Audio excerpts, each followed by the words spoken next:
It was supposed to be another smooth morning on national television. Coffee cups steaming, cameras gliding, America just waking up. But that morning turned into a masterclass in live-on-air chaos. Because when Samuel L. Jackson sat opposite Michael Strahan on Good Morning America, what began as a promotional chat exploded into a generational standoff. One that ended with the world's most respected actor walking off the stage while producers shouted through headsets. Before we dive in, tell us in the comments where you're watching from, because this story has every corner of the internet arguing who was right. Tuesday, 8 a.m. sharp. The show's signature theme music rolled. Viewers expected the usual smiles, weather updates, and celebrity plugs. Instead, they got the kind of raw tension no script could fix. Samuel L. Jackson was there to promote his new streaming-era action drama, a $200 million franchise that had redefined how aging legends command Hollywood. Michael Strahan, former football star turned talk show golden boy, was tasked with keeping things light. Only he didn't. From the moment Jackson settled into his seat, sharp navy suit, silver cufflinks glinting under the studio lights. You could feel the shift. He wasn't there to play guest. He was there as royalty. Strahan leaned forward with that familiar grin. Samuel, man, you've been in this business forever. But do you ever feel like maybe it's time to, let the younger guys take over the action roles? The audience gave a polite laugh. Jackson didn't. He cocked his head slowly, eyes narrowing just enough to make the crowd uneasy. Let the younger guys take over, he repeated, voice low, deliberate. Then, with that trademark smirk, son, I was doing this before you figure out how to hold a microphone. The crowd erupted, cheers, laughter, a few gasps. The camera cut to Strahan's forced smile. Round one had been thrown. Trying to recover, Strahan chuckled. Hey, no disrespect. Just saying Hollywood's changing, man.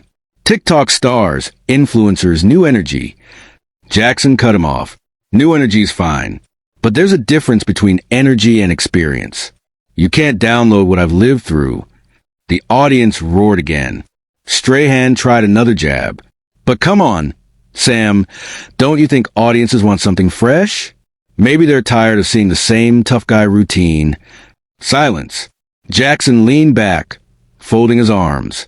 Then, in that smooth, dangerous tone only he could pull off, you mean they're tired of excellence?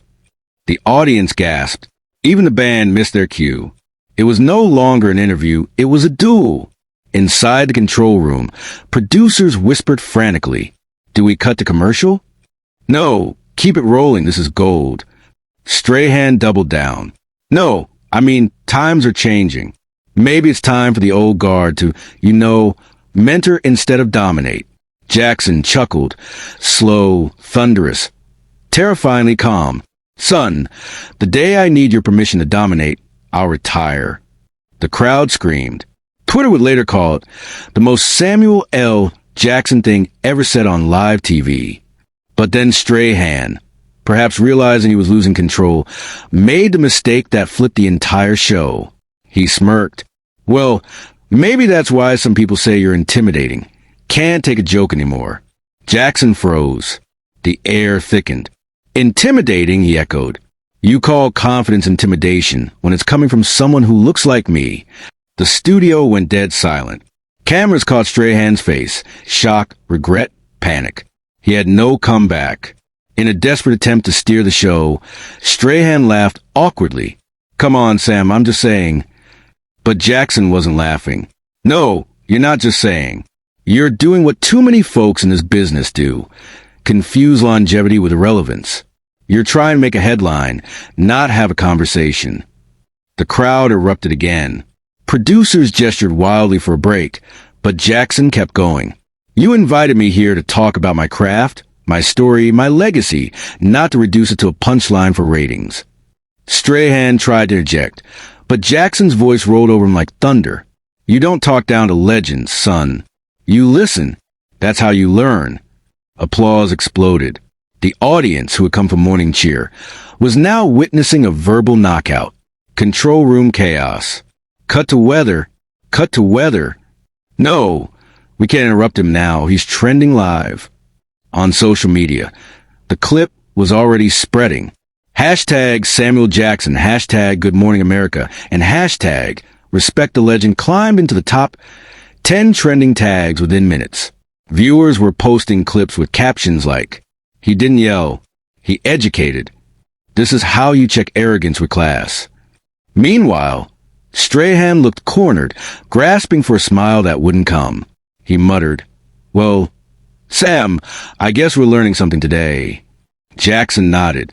"Yeah, you're learning that respect doesn't expire." The audience screamed. People stood up clapping. It was no longer Good Morning America. It was Judgment Morning Live. Strahan glanced at producers, desperate. "Okay, we're going to take a quick break." But Jackson leaned forward, voice steady. "No need for a break. I've said enough. Y'all invited me to talk, and when talking turned to teaching, you panicked. That tells me everything." He stood up slowly, adjusted his jacket, and looked directly into the camera. "America, remember this. Fame fades, but respect? That's eternal. Protect yours."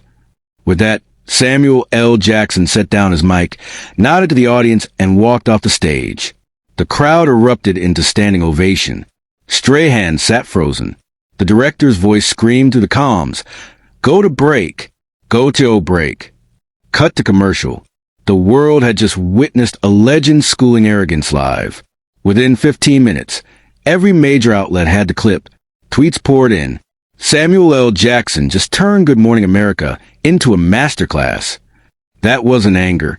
That was legacy in motion. Michael Strahan just learned why you don't spar with icons. The video hit 1 million views before the show even ended. YouTube re-uploads multiplied. Reaction channels went into overdrive. And by noon, the conversation had shifted from what happened to what it meant. Was this generational arrogance? Was Strahan trying to mock experience for clicks? Or was America just reminded why Samuel L. Jackson stands among the few untouchables of Hollywood? One thing was certain. Good Morning America had just lost control of its own show and gained the most viral moment of the year. But what happened behind the scenes next?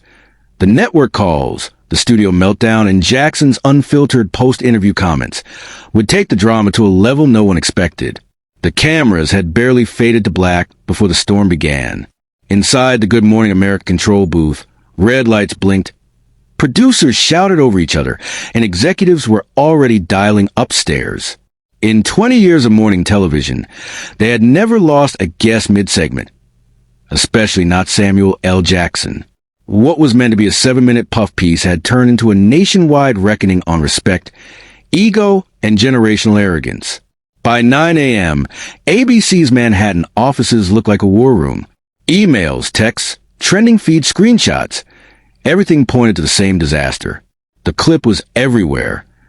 Senior producer Lisa Chan slammed her laptop shut. He walked out live. That's millions in ad spots compromised.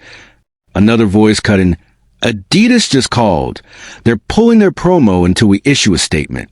Strahan sat alone in his dressing room, head in his hands. He replayed the moment over and over, his grin fading to panic, Jackson's icy calm. "What did I even say that bad?" he muttered.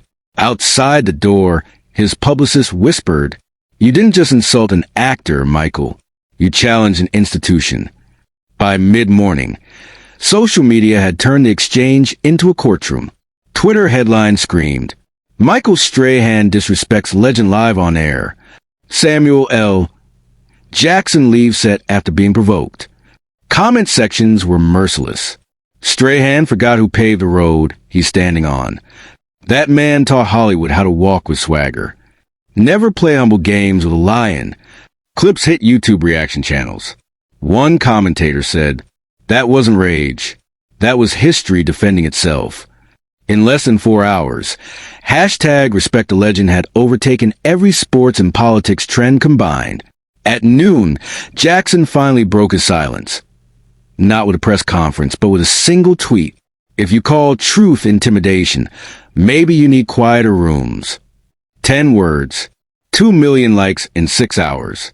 Every major network replayed it as a headline banner. Entertainment Tonight called it the sharpest mic drop of the decade. Rolling Stone's push notification read, Samuel L. Jackson ended the argument with 10 words that shook morning TV. Meanwhile, ABC's PR department drafted emergency statements that read like apologies in denial. Good Morning America values all our guests. Regret any misunderstanding. Remains committed to open dialogue. But the internet wasn't fooled. People wanted accountability, not copy-edited diplomacy. That evening, talk radio stations, podcasts, and late-night hosts all weighed in. One Gen Z influencer said on TikTok, "It's always the same, young presenters trying to trend off older legends." A veteran anchor fired back on MSNBC. Respect is mutual, but ego's a two-way street. Suddenly, the debate had grown beyond Jackson and Strahan. It became about Hollywood's obsession with youth versus reverence for legacy. Clips of Morgan Freeman, Denzel Washington, and Viola Davis were spliced into montages under the caption, "Respect your elders." Meanwhile, analysts dissected Strahan's body language frame by frame.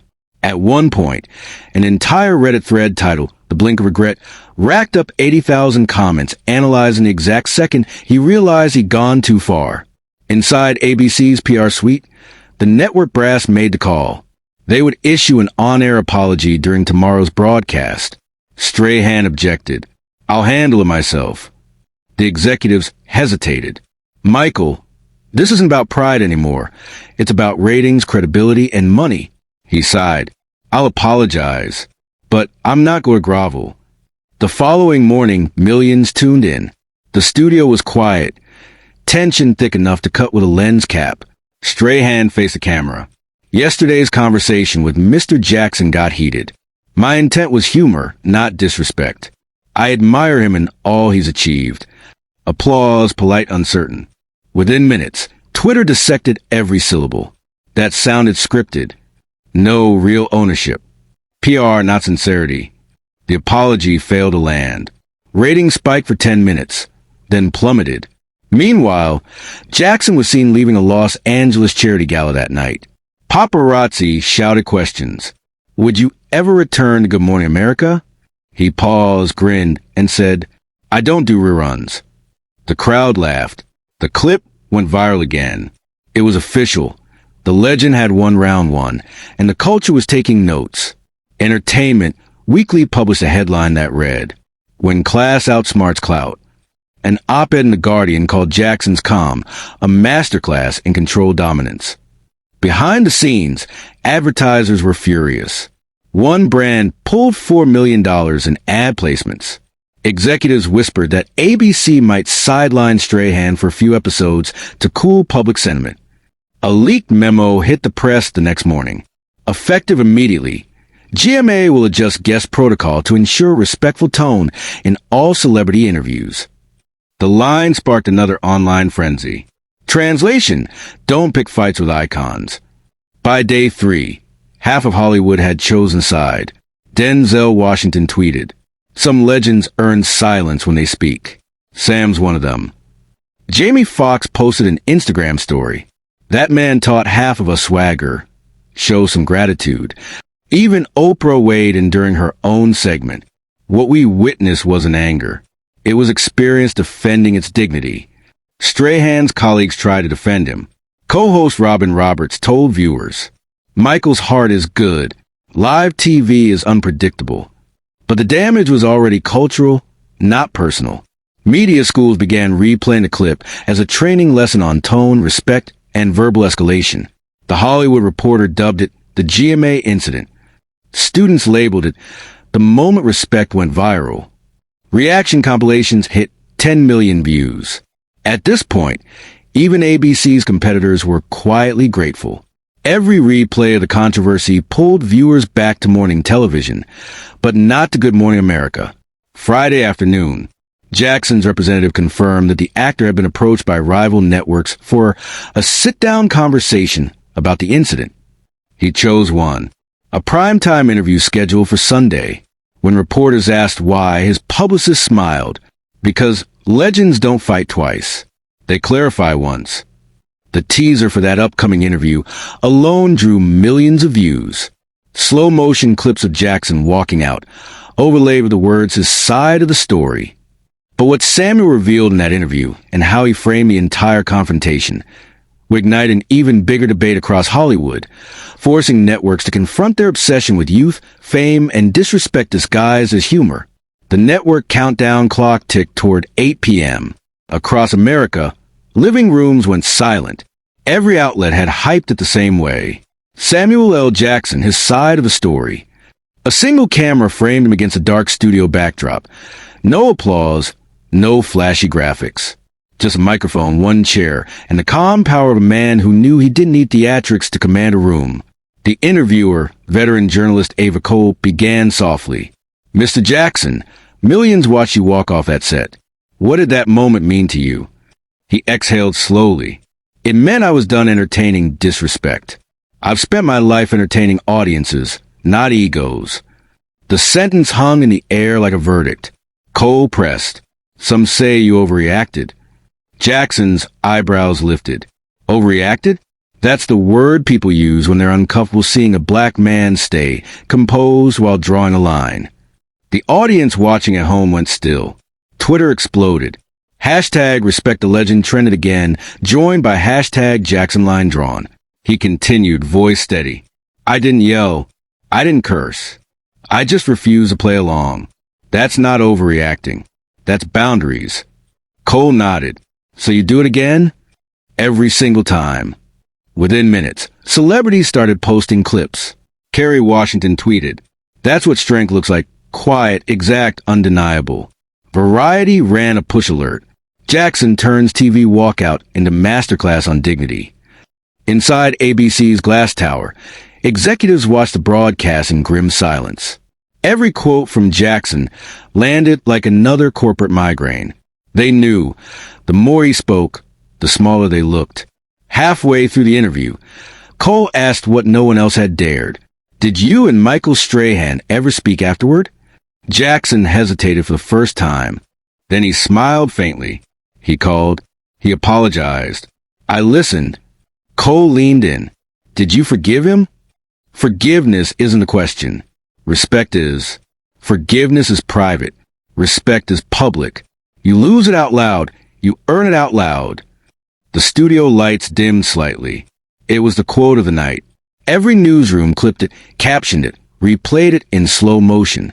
By midnight, the internet looked like a digital courtroom again. Clips, memes, edits. Every platform pulsed with Samuel's face. Commenters wrote, "That man just rewrote PR strategy 101. You can't cancel grace." Brands rushed aside with him. Nike's official account tweeted, "Legacy is earned. Respect is forever." The post hit 1 million likes in 2 hours. Meanwhile, Good Morning America's Monday show promo tanked. Its YouTube trailer racked up more dislikes than views. Talk show scrambled. Writers rewrote their guest segments overnight. Studio memos circulated with subject lines like, "Tone check. No aggressive humor." You could feel the fear. No host wanted to become the next headline. Comedy clubs even joined the conversation. A viral stand-up clip showed a young comic saying, "Samuel L. Jackson ended the roast era in 7 minutes." The audience roared, but beneath the laughter was truth. By Tuesday, the pressure was unbearable. Michael Strahan, normally the smiling face of morning TV, sat down for an exclusive with People magazine. He admitted, quietly, "I tried to make a viral moment instead of a real one. That's on me." It was the first time he sounded human again. For once, the internet didn't drag him. Comments read, "Finally, ownership." Still, the headline was swallowed by the larger wave. Jackson redefines respect on live TV. Leaked emails surfaced from ABC executives debating whether to invite Jackson back for a reconciliation episode. One executive wrote, "If we don't fix this with him, we lose credibility with viewers over 40 and half of Hollywood." But Jackson's manager shut it down. "He's done talking. He's already said everything." That sentence alone became a headline. Universities began citing the incident in media ethics classes. A Harvard lecturer posted an analysis titled, "Power Without Volume: How Samuel L. Jackson Mastered Modern Discourse." It went viral on LinkedIn of all places. Executives shared it. Professors dissected it. Even politicians quoted it in speeches about leadership. Meanwhile, reaction videos reached 50 million views. One comment stood out. He didn't walk off because he was angry. He walked off because he knew he'd already won. 2 weeks later, a new headline broke Hollywood's rhythm. Samuel L. Jackson to host his own primetime special, Conversations with Legends. Producers pitched it as a space where respect meets storytelling. Networks fought for the rights. Eventually, HBO won, offering a record-breaking deal. Jackson accepted, but with one condition: no mockery, no interruptions, just truth. The skyline over Los Angeles flickered with anticipation. Billboards glowed. Streams of camera trucks lined the boulevard outside the HBO studios. For weeks, Hollywood had waited for this.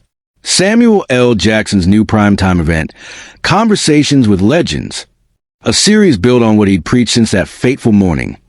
Truth without mockery, respect without compromise. And the premier guest? Michael Strahan. No one believed it until the network confirmed it. The same man who tried to roast a legend would now face him again. Not on morning TV this time, but on a global stage owned by the man he once underestimated. The audience filed in, whispering like jurors before a verdict. Soft jazz hummed under the studio lights. 2 chairs face each other. No desk, no cue cards, just open space. Jackson walked out first, measured and unhurried, his presence filling the room. The crowd rose in applause that lasted nearly a full minute. Then Strahan entered, nervous, humbled, suit a shade darker than usual. He shook Jackson's hand and sat down opposite him. Jackson spoke first. "I figured if we're going to talk about respect, we might as well do it face to face." Strahan nodded. "I appreciate that. And I appreciate you giving me the chance." The crowd leaned forward. It wasn't a battle anymore. It was a reckoning. Jackson cued the monitors. Clips from that infamous Good Morning America segment played behind them. The questions, the silence, the walk-off. When the clip ended, the lights dimmed to a deep amber glow. Strahan exhaled. Watching that, I see ego. I see a man who forgot the privilege of sitting across from greatness. I'm sorry for that. Jackson tilted his head. You sure you're not just sorry for the backlash? A ripple of laughter from the crowd, gentle, forgiving. No, Strahan replied quietly. I'm sorry because I disrespected what I didn't understand. You weren't defensive. You were teaching. And I wasn't ready to learn. The audience erupted in applause. Jackson smiled, that slow, knowing grin. Takes a grown man to admit when he wasn't ready. For the next 20 minutes, the 2 men talked like old colleagues rather than adversaries. They discussed Hollywood's obsession with youth, the pressure of staying relevant, the thin line between humor and humiliation.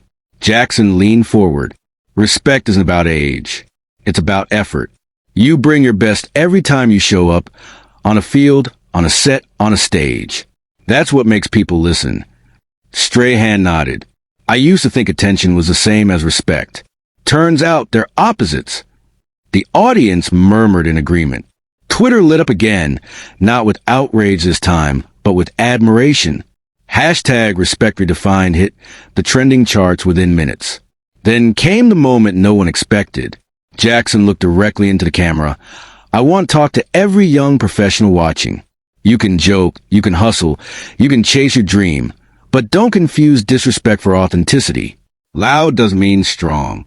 Humble doesn't mean weak. The crowd applauded again, but softly this time, like a standing prayer. You earn your place by showing up prepared, not by tearing down the ones who already did the work. Even Strahan clapped, eyes glassy. It was the sermon television didn't know it needed. As the segment wound down, Strahan tried to end on a note of gratitude. I want to say thank you for this seat, for the lesson, and for showing me what grace looks like. Jackson chuckled. You're welcome. Just remember, respect isn't an apology. It's consistency. He reached into his pocket and handed Strahan a small envelope. Inside's a ticket. My next movie premiere. Front row. So you can see what longevity really looks like. The audience laughed, cheered, some even wiped tears. Strahan stood, bowed slightly, and the two men embraced. For the first time since the fallout, America exhaled. As the credits rolled, tweets flooded in. Samuel L. Jackson just turned forgiveness into an art form. This is how grown men handle conflict. Legends teach. Fools trend. CNN called it the most restorative moment in television this decade. Variety headlined, "From Clash to Clash, Jackson and Strahan rewrite redemption." And HBO confirmed within 24 hours that Conversations with Legends had broken their viewership record for a talk show pilot. Later that night, after the cameras were packed and the audience gone, Jackson and Strahan shared a quiet drink backstage. Strahan raised his glass. To respect. Jackson smiled. To lessons learned the hard way. A beat of silence. Then Jackson added, half smirking, "Next time somebody asks if I'm too old for action roles, you handle that interview." Both men laughed, deep and genuine. Over the next week, the clip of that handshake replayed across every platform. Schools use it as a case study in communication. Corporate trainers quoted it in leadership workshops. YouTube creators cut it into montages titled "The Moment Respect Won." Even late-night hosts adjusted their monologues. The age of cheap insults was quietly fading. A new tone, smarter, kinder, sharper, was taking root. Months later, Jackson was honored at the Golden Globes for Lifetime Achievement. As he walked the stage, the crowd rose again in a thunderous standing ovation. And from the front row, Michael Strahan stood first, clapping harder than anyone else. Jackson took the mic. "They said I was intimidating. I say I was paying attention. They said I walked out. I say I walked up because respect isn't given. It's modeled." The room roared. Somewhere backstage, producers nodded. They finally understood what television had been missing all along. As the credits faded that night, the narrator's voice closed the story the same way it began. Slow, resonant, cinematic.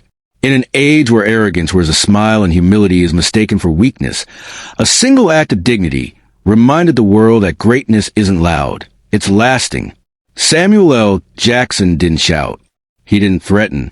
He simply walked away from disrespect, and then built a stage so big that even his critics had to stand on it to applaud. Fade out. Soft jazz returns. The screen fades to black.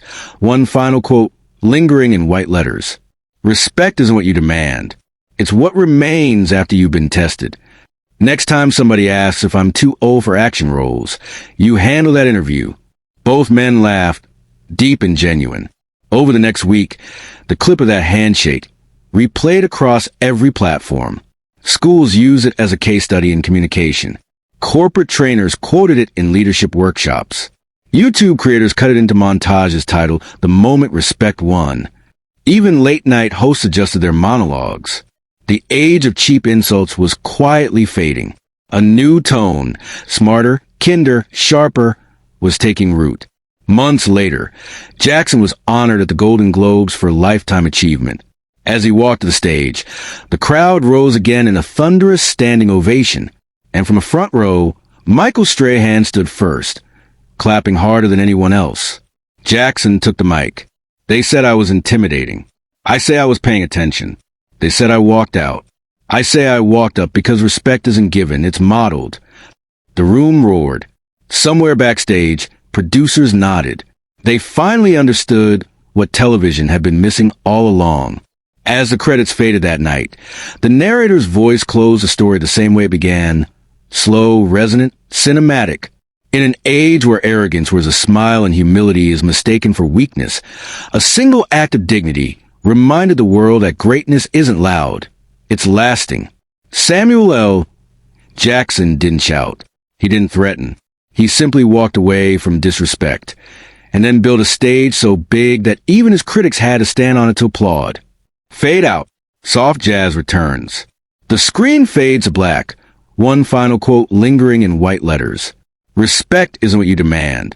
It's what remains after you've been tested."